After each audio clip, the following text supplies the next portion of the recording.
Tragically, we lost some friends in that, and that was the worst thing about it. I was one of the lucky survivors, although I had to fight for my life terribly.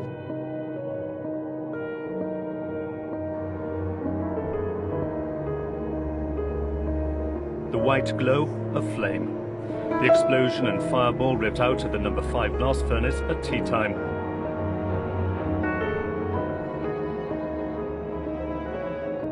On November 8, 2001, workers arrived at the number 5 blast furnace at the Chorus Steelworks in Port Talbot, South Wales, for what they thought would be a routine shift. Unbeknownst to them, this day would not only change their lives forever, but also impact the entire town and send shockwaves through the steel industry and the nation. The Chorus Steelworks site, the largest in the UK and the second largest in Europe, featured 2 blast furnaces, number 4 and 5, both essential for converting raw materials into molten iron, while the newer furnace number 4 had minimal issues. The aging number 5, built in 1959, was overdue for an upgrade. Last relined in 1989, it was scheduled for an overhaul by the end of 2001.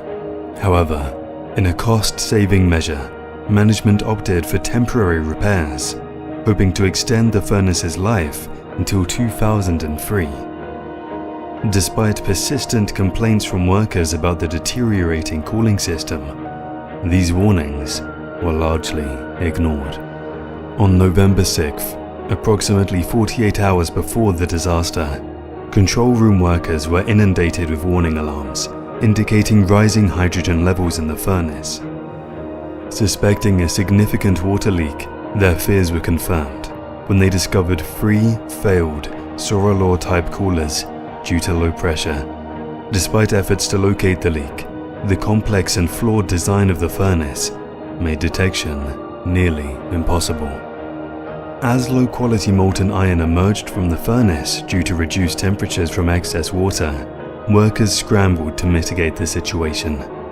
At 4 p.m. on November 8th, senior management convened an emergency meeting to decide whether to shut down the furnace.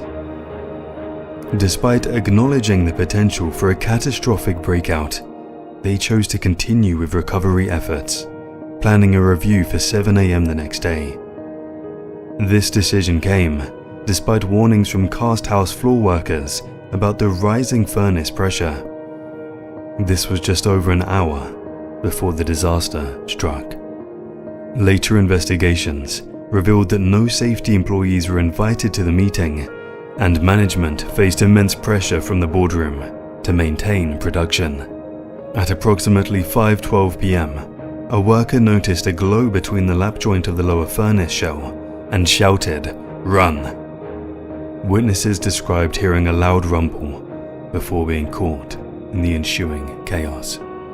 At 5:13 p.m., a sudden, massive water leak from the cooling system caused an enormous pressure buildup, lifting the 5,000-ton furnace by 0.75 meters and creating a gap around the lower shell's lap joints. Molten iron, exceeding 1,500 degrees Celsius, erupted horizontally onto the cast house floor, where over 17 employees and contractors were working. For these unfortunate people, there was nowhere to escape. The furnace twisted and fell violently, rupturing numerous water pipes and hoses. The leaking water made contact with the molten metal, generating superheated steam that engulfed the helpless workers, causing severe internal and external injuries. Tragically, 3 workers lost their lives. Stephen Galsworthy and Andrew Houghton died immediately, while Len Radford succumbed to his injuries shortly after in the hospital. Len's brother, Ivor, recounted the harrowing experience. "We were not allowed to see him straight away. When we did and saw him in such a state, it was not very nice.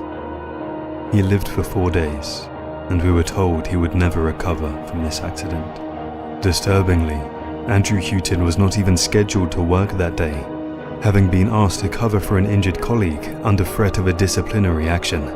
Dozens of employees were rushed to Morriston Hospital's burns unit, with some remaining in intensive care for 7 months.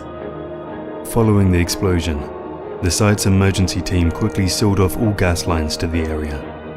However, high temperatures hindered immediate efforts. A substantial amount of water was deployed to cool the furnace enough for investigators to enter.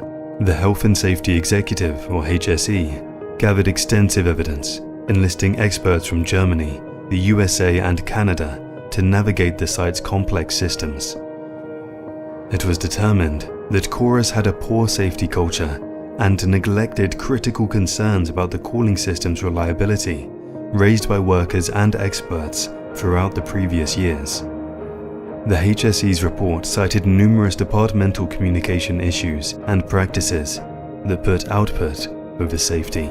Consequently, Chorus UK Limited was prosecuted under Sections 2 and 3 of the Health and Safety at Work Act 1974, fined £1.33 million and incurred £1.74 million in costs. Michael Houghton, Andrew's father, expressed outrage at the penalties. "I have been informed that the largest fine imposed on any company is £15 million. Chorus has received £75 million from its insurers, which paid in full for a new blast furnace, opened with a huge amount of publicity by Prince Charles. Could someone therefore inform me, because I'm obviously missing something here? Who has been penalised?" The Port Talbot disaster has left a negative mark on Chorus, now known as Tata Steel, and the community has had to come together to heal from the tragedy. The events of that fateful night remain vivid in the memories of the town's residents, a lingering nightmare in an otherwise peaceful community.